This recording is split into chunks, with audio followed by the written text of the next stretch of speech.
بسیار باستانی داریم. باز هم سرو باستانی ما، سنگ هرم ما و نماد بسیار زیبای گاوی که اینجا داریم. دوستان نماد گاو اکثرا در آیین مهرپرستی می اومده و نشونه فراوانی و تقدس منطقه و تدفین بوده. خب دوستان، زمانی شما نماد گاو رو دارید، اگر به این صورت اومده بود ایستاده بود، درودی احتمال خیلی زیاد روبروی خودش گمانه میشه. سنگچینای پشتش رو میبینید، حدبندی کار رو میبینید و شاخص دیگه کارمون که مربوط به تدفین است.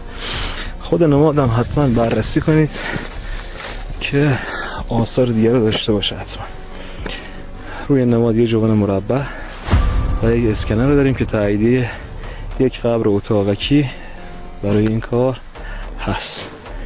موفق و پیروز باشید.